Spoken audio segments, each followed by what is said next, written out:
If there's one thing I know, it's you need tons of energy if you want to successfully create a personally and economically sustainable business. To do this, you have to have people around you who add to your energy, not drain you of that energy. This challenge with this is every once in a while, someone will sneak into your company that shouldn't be there. This person will not only not give you energy, but they will drain you with energy, leaving you tired and out of sorts.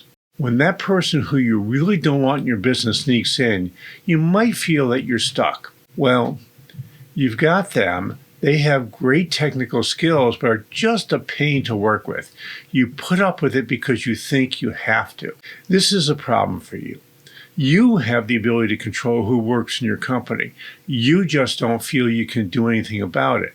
We think it's only right that you control who works in your company.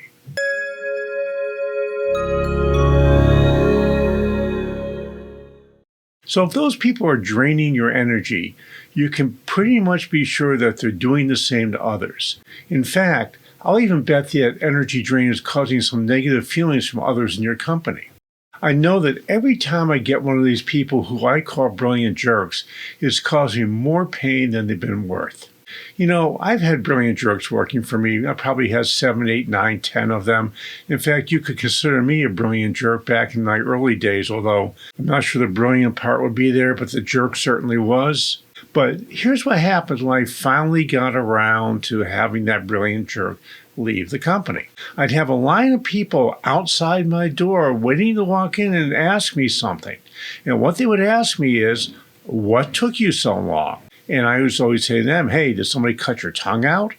But the truth is, if you have a brilliant jerk in your company, almost nobody is ever going to tell you they're a problem, and almost nobody is ever going to tell you have to get rid of them because your employees think you want them there. Now, if you have a brilliant jerk, you're better off dealing with it sooner than later. Now that you know what a brilliant jerk is, let's talk about why they are terrible for your company. Number one, they belittle others and make them feel like they aren't worth anything. Number two, they often act like the world owes them a favor.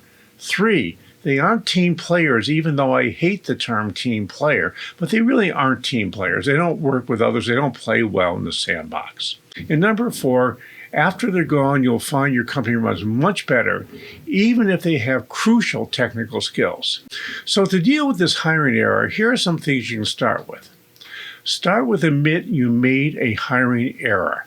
It's really hard for us to look in the mirror and say, it's our fault. We did it. We're the ones that made the error. We really generally want to say, well, it really wasn't our fault. We couldn't help it. We needed that skill set. I can give you a whole laundry list of what the reasons are you may have hired the brilliant jerk in the first place. But the truth is, you need to start with admitting you made a hiring error. Number 2, have a specific conversation about the behavioral changes the energy drainer needs to make. This requires you to write down what it is the changes you want them to make and write it down so you're prepared to have a reasonable conversation with this person. After all, you don't want to fire somebody to give them a chance to reform.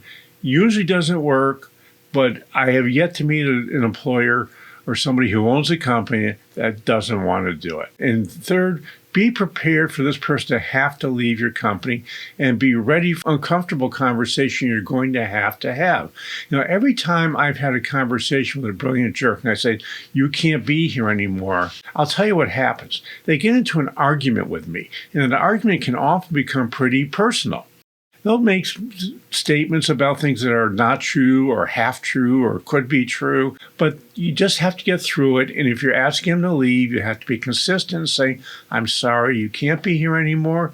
Here's why. We talked about it. You didn't make the changes, so I'm going to have to move on. So I would love to have a conversation with you about bad fit employees. So feel free contacting me at jpatrick@stage2planning.com to set up a time for us to talk.